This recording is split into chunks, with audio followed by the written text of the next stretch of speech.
Thank you. Be with us today. All right, there are gifts which are given to all of us, and most of the time we sort of take them for granted, not all of the time, but a lot of the time. 4 big themes in the Bible which we'll move through. Or first of all, one of the gifts that we've been given is the gift of work. It is both a curse and a punishment after we have been kicked out of the Garden of Eden and now we live east of Eden, but nonetheless his work is one of those gifts that we have been given to help to identify us. And by work, the Bible does not usually talk about it in terms of earning a living necessarily, so much as doing something valuable and productive with the time and the skills and the energies that you have to give. The second thing is prayer, of course, which includes both worship. It also includes those quiet times that you make for yourself in the course of a day, or maybe you get a chance one time a week where you just have some quietness, some time to meditate, to think things out, to get in touch not only with yourself, but with also some of the larger movements of the world in which you live. You may address God specifically in prayer if you're able to do that, and converse with Him about what's going on, not just in your life, but also in the lives of the other people around you. Another theme in the Bible is play, and that's really important too. The Bible doesn't use the word play very often, but it uses words like grace and joy, happiness and blessedness, and shalom, well-being, to describe a sense of playfulness and pleasure that you can take in the life of the world around you and in your own life. And the fourth thing, of course, is the communal nature of life. We don't live alone. We can try, but there's not a way in the world that you will ever be able to live alone, no matter how hard you try or how much you might brag about it. Because I can guarantee you, you're not going to have a wheat field big enough that you're going to have time to cut down by your own hand with the tool that you made and grind it up all by yourself and somehow put it all together by yourself and get a pail of water out of a well that you dug by yourself all alone and put it together and then make bread in an oven that you made all by yourself, and then you can eat it all alone.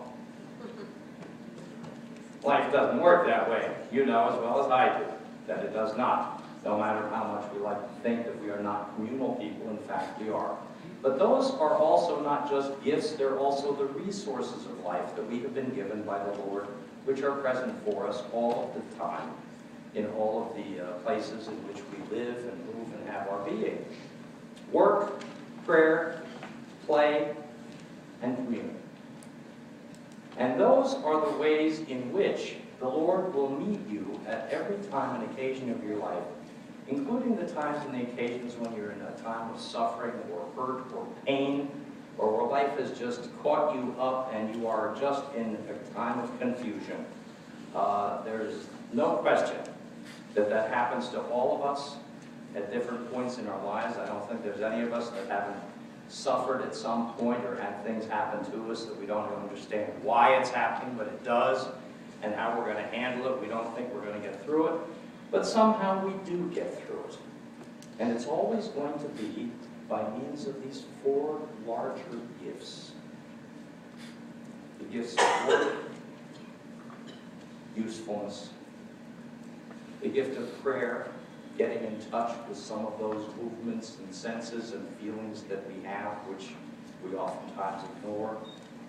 Play, the pleasure of life in times of healing, and the communal nature, both of support and of prayer and of helpfulness in all of those different kinds of fashions.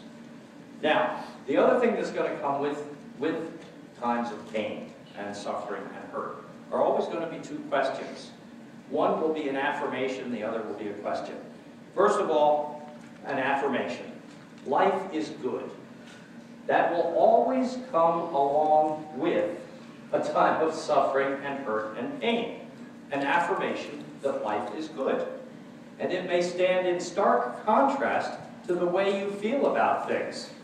You may say, my life is stinky, horrible, miserable, and rotten, and right there is also alongside of going to be life is good. An affirmation of the faith that God loves you and you are one of his beloved, and life is good. And the second will be the other question that comes along with hurt and pain and suffering. Is life worth living? Is it in fact worth going on? Is it worth the time and the energy to put in? Or should I just give up this present time of suffering and get out of here? Either leave a relationship, leave a communal setting, leave your friends, whatever it may be, leave this life. Is life worth living? So you always have those two things going on at any given time also. And the way in which the Bible will describe for us the nature of life is that we will always have those questions addressed to us. The question of, is life worth living? And the second, life is good, the affirmation. And that will occur sometimes just in the normal course of life. You know as well as I that there are things that happen to us that are not of our own making, not of our own asking. I mean, how many of us have been in car accidents that haven't been our fault? And even some of those who have been, that have been our fault, technically, if you've driven on black ice and you thought your four-wheel drive was going to be your cure-all for it.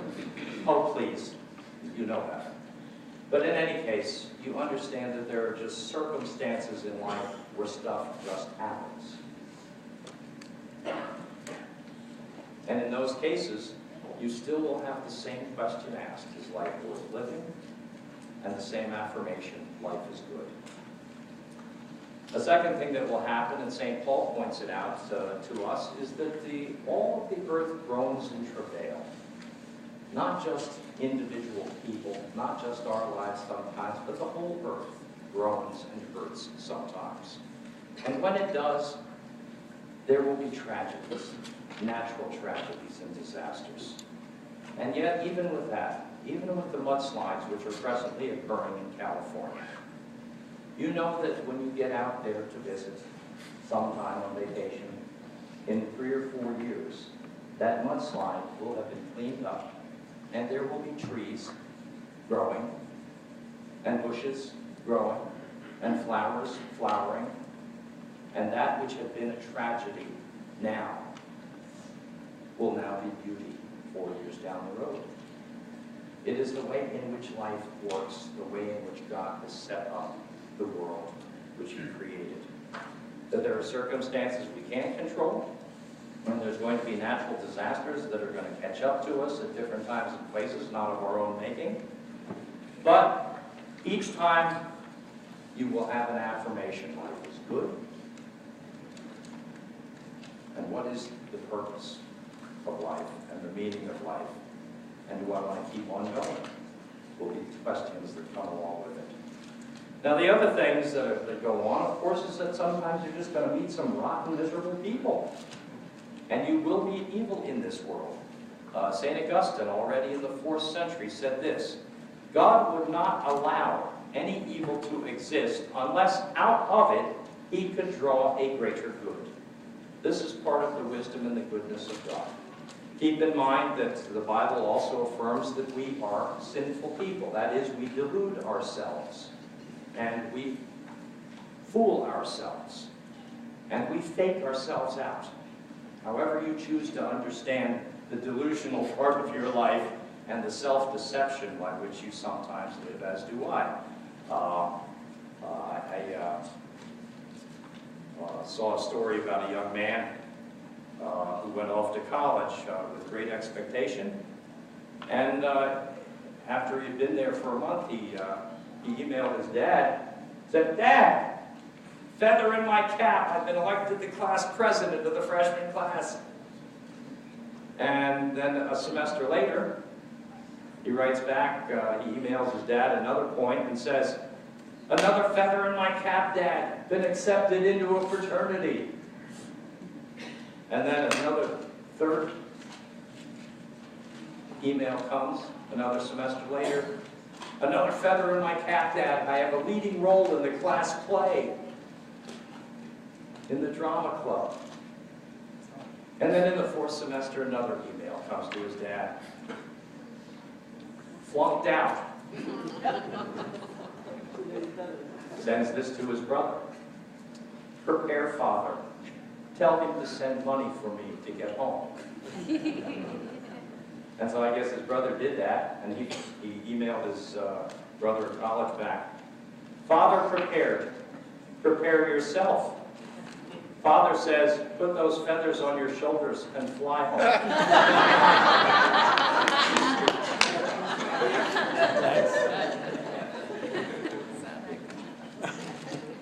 You see, we all live lives of self-deception and delusion. There's just no question about it. How many of us who live in 2-story houses have wanted to climb up the 30 or 40-foot ladder to clean off our own roofs? I know I wanted to do that. I nearly did that this last week. I was deceiving myself. And this is what I mean about sin. You see, we talk about sin as it's such a serious thing, and it can be, but it doesn't always have to be. It can also simply be self-deception, where you think you can do more, or you think you can do everything excellently well. And so I was leading a life of self-deception, and I got the ladder up, leaning against the spout, looked up, and I took the ladder down. And said, God is good, it'll melt. So I'm waiting for the Lord to do His work. That's why we have weather. But you get the idea how simple it is to deceive yourself. Not hard at all. Not at all hard.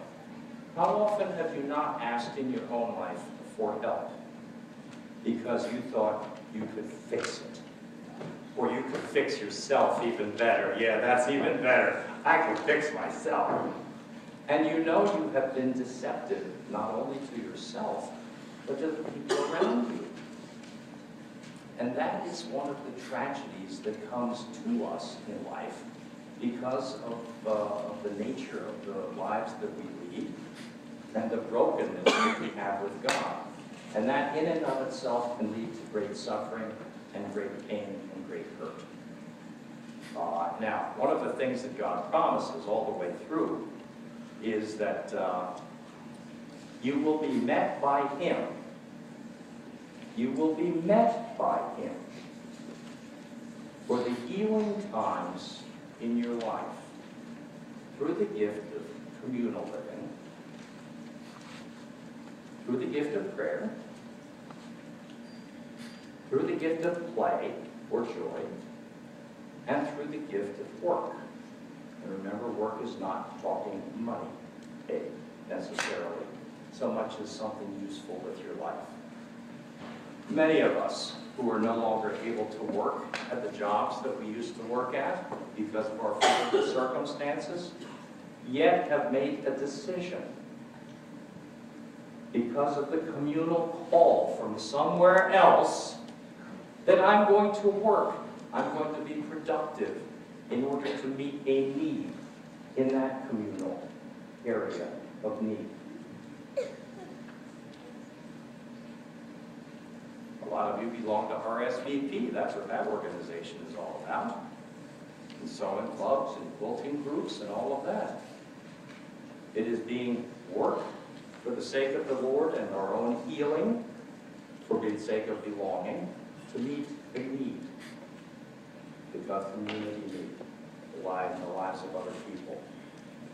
Now, this whole notion of suffering and pain is part of what Jesus talked about in His ministry often and frequently, and said, hey, there is no avoiding it. So no matter what kind of life you try to lead, quiet life, invisible living, whatever, it ain't never going to happen. You will not be able to avoid trouble or trial or tribulation. So Jesus simply would say, go about your business as a believer in me. And if trouble comes to you, at least have a good reason for it to come to you. because you're trying somehow to be a person of healing, of resurrection in the life of other people. Just wanted to point out to you, oh, that's going to be a message that's almost impossible. I have to tell you, don't ask why, because I don't know why. I just came across an article I had clipped out of the paper, God knows how many years ago. Cardinal Cook, you remember him, some of you, who was the Archbishop in New York City. At his funeral, I clipped out the article about his funeral because I was just in awe. Because the reporter, as he wrote it, said that this, the story informed the readers that the closing hymn at Cardinal Cook's funeral was, "Oh God, our health and age has passed." Now, the correct words, by the way, goes like this. "Oh God, our health in ages past, our hope for years to come." The reporter, probably representative of 80% of everybody that you will ever meet, and 80% of everybody in this country and around the world, he writes this: "Oh God, our health and age has passed."